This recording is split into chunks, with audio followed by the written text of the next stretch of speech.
तरगीब व तरहीब देखिए, और आला हज़रत फाज़िल बरेलवी रहमतुल्लाह अलैह की अल अमन वल उला देखिए। नबी पाक सल्लल्लाहु अलैहि वसल्लम के सहाबी हज़रत तमीम दारी रज़ी अल्लाह ताला अन्हु फरमाते हैं, मैं हुज़ूर के साथ था, एक जगह खड़े थे, हम बहुत सारे सहाबा थे, एक ऊंट दौड़ा दौड़ा आया, उसने ना पहले हुज़ूर के कदम चूमे, फिर कान में कुछ कहा ऊंट ने, तो हुज़ूर फरमाने लगे तू फिक्र न कर, अगर तू सच्चा है तो तेरी मदद होगी, और अगर तू झूठा है तो तुझे तेरे झूठ की सज़ा मिलेगी। यानी मैं कैसे उस बंदे को समझाऊं, मैं कैसे उसे समझाऊं, कमेटी डाल के रो के दर्द से उधार लेके कोई मदीने गया और माड़ा बंदा, और उसकी तड़प है कि मैं सोने को अपने दुख सुनाऊं, तो वो खड़ा हुआ तो एक साहब उसे कहने लगे ये माज़अल्लाह सुनते नहीं, तू किसको सुना रहा है, चुप कर, कंट्रोल कर अपनी जुबान को, अगर दीन नहीं आता तो नबी पाक से मोहब्बत करने वालों के दिल न तोड़। जो रसूल ऊंटों की बोलियां बड़े खूब तरीके से जानते हैं, वो अपने गुलामों की बातों को नहीं सुनते।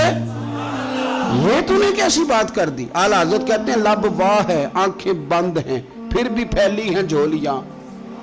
कहते हैं लब खुले हैं, आंखें बंद हैं, और मेरी झोली फैली है, मेरी झोली, कहते हैं लब वाह है, आंखें बंद हैं, फैली हैं झोलियां। ये बरेली के इमाम शेर नहीं लिखते, साथ साथ मजा भी लेते हैं। आप जरा अंदाजा कीजिए बात करने का। कहने लगे मैं खड़ा हूं हुजूर की जाली के सामने, और कैफियत मेरी ये है कि लब वाह है, आंखें बंद हैं, फैली हैं झोलियां। हुजूर कुछ आया भी है, आला हजरत कुछ मिला भी है।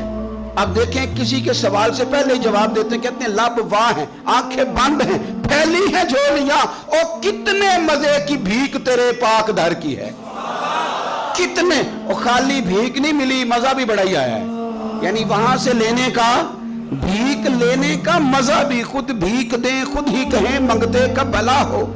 ये तो शेर है ना, थोड़ा सा बंदा पढ़ा लिखा हो तो समझ में आते हैं, तो देसी बंदे भी बड़ी बातें। वो बात मुझे बड़ा मजा देती है। मैं पहली दफा हाजिर हुआ तो एक बाबा जी को ना, वो जिनकी वहां ड्यूटी होती है ना पुलिस वाले, वो धक्के दे रहे हैं, यल्ला जी निकल, उसको धक्के दे रहे हैं। तो बाबा मेरे आगे आगे, बाबा उसे क्या कहता, कहता तेरी खैर हो पहरेदारा, रोजे दी जाली चुम लैन दे।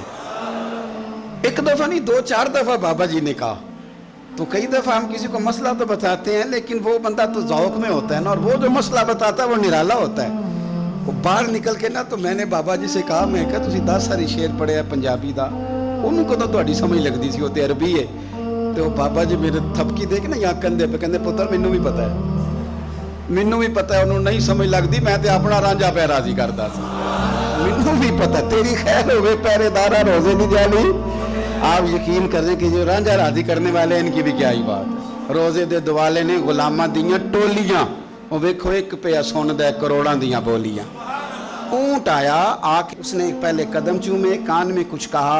हुजूर ने फरमाया तू फिक्र न कर, अगर तू सच्चा है तो जैसे तू कहता है वैसे हो जाएगा, और अगर तू झूठा है तो फिर तुझे तेरे झूठ की सजा भी मिलेगी। थोड़ी देर गुजरी तो हजरत तमीम दारी रज़ी अल्लाह ताला अन्हु फरमाते हैं कुछ लोग दौड़े दौड़े आए, अर्ज करने लगे हुजूर ये हमारा ऊंट भाग आया है और 3 दिन से भागा है, मिल नहीं रहा। हुजूर फरमाने लगे ये तो तुम्हारी शिकायत कर रहा है, ये तो कह रहा है या रसूल अल्लाह मैंने गर्मी सर्दी में इनकी खिदमत की, और जब मैं बूढ़ा हो गया तो इन्होंने मुझे अफजाइश नस्ल के लिए रख लिया, मेरी नस्ल से इनके कितने ऊंट पैदा हुए, अब मैं बूढ़ा हो गया हूं तो मुझे काट के ज़िबा करके खाना चाहते हैं। उसने कान में कहा, हुजूर ने तर्जुमा करके बताया। करीम रसूल फरमाने लगे बोलो तुम क्या कहते हो। कहने लगे सोनिया जी जिसने जो आपको बताया ना बिल्कुल ही सच बताया। हुजूर बिल्कुल ऐसे ही है, गर्मी सर्दी में इसने काम किया, फिर हमने इससे बड़े अफजाइश नस्ल का काम लिया, हुजूर ज़िबा करना चाहते हैं। तो नबी पाक फरमाने लगे इतनी जो खिदमत करे उसका सिला फिर छुरी है, तुम अच्छा सिला दे रहे हो। कहने लगे हुजूर हम कुछ नहीं कहते, ज़िबा भी नहीं करते, आप इसको दे दें।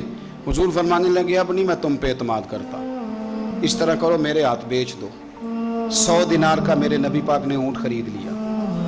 हुजूर ने ना ऊंट को थपकी दी, फरमाया जा तू आजाद है। ऊंट ने ना पता नहीं क्या बातें की, एक बात की तो हुजूर ने फरमाया आमीन, दूसरी की तो कहा आमीन, तीसरी दुआ की तो कहा आमीन, चौथी बात ऊंट ने की तो नबी पाक रो पड़े। ऊंट चला गया। सहाबा कहते हैं अर्ज की या रसूलल्लाह ऊंट ने क्या कहा है। تو حضور فرمانے لگے اس نے پہلی دفعہ یہ کہا ہے کہ یا رسول اللہ، اللہ آپ کو میری طرف سے، اسلام کی اور قرآن کی طرف سے بہترین صلہ عطا کرے۔ تو میں نے کہا آمین، اور پھر اس نے دوسری دعا دی، اے اللہ کے پیارے رسول صلی اللہ علیہ وسلم، جس طرح آپ نے آج میرا خوف دور کیا ہے، میں دعا کرتا ہوں اللہ آپ کی امت سے قیامت کا خوف دور کرے۔ اور میں نے کہا آمین۔ تو نبی پاک صلی اللہ تعالی علیہ وآلہ وسلم فرماتے ہیں پھر اس نے تیسری دعا کی، عرض کی یا رسول اللہ صلی اللہ تعالی علیہ وسلم، جس طرح آج آپ نے میرا خون بچایا ہے، سنیا میری دعا ہے رب تیری امت کا خون محفوظ کرے۔ تو میں نے کہا آمین۔ حضور فرماتے ہیں پھر اس نے چوتھی دعا کی، یا رسول اللہ میری دعا ہے آپ کی امت لڑے نہ، جنگ و جدال نہ کرے، آپس میں گلے نہ کاٹے۔ تو حضور فرماتے ہیں میں نے آمین بھی کہا اور میں رو بھی پڑا، اس لیے کہ یہ دعا میں نے اپنے رب کریم سے مانگی تھی کہ اے اللہ میرے امتی لڑے نہیں، آپس میں لڑے نہیں۔ یارو بچے لڑتے ہیں تو کیا باپ خوش ہوتا ہے؟ وہ تو پریشان ہوتا ہے، روتا ہے، میری امت لڑے نہ۔ تو میرے رب کریم نے فرمایا محبوب یہ دعا مجھ سے نہ مانگیے، یہ خدا کی حکمت کا تقاضا ہے، یہ لڑیں گے۔ تو نبی پاک صلی اللہ علیہ وسلم فرماتے ہیں جب لڑائی کی بات کی پھر اس وقت میں آبدیدہ ہو گیا، میں رو پڑا۔ یہ نازک مسئلہ ہے، تکلیف والا ہے کہ یہ لڑیں گے، کچھ لوگ فرقے بنا لیں گے، الگ عقیدے گھڑ لیں گے اور سچے سچے مسلمانوں سے لڑیں گے۔ میرے بھائی یاد رکھ لیں کہ رسول پاک تو جانور اندھیرے میں ڈوب جائے تو نکال دیتے ہیں، تو امتی کیوں کہیں اور روشنی تلاش کرتا پھرتا ہے؟ وہ روز کہے کہ ماہ مدینہ اپنی تجلی عطا کرے۔ یہ ڈھلتی چاندنی تو پہر دوپہر کی ہے۔ میرے رسول پاک صلی اللہ علیہ وسلم ہر ایک کا خوف دور کرتے، ہر ایک کی پریشانی دور کرتے، ہر ایک کو حضور نوازتے۔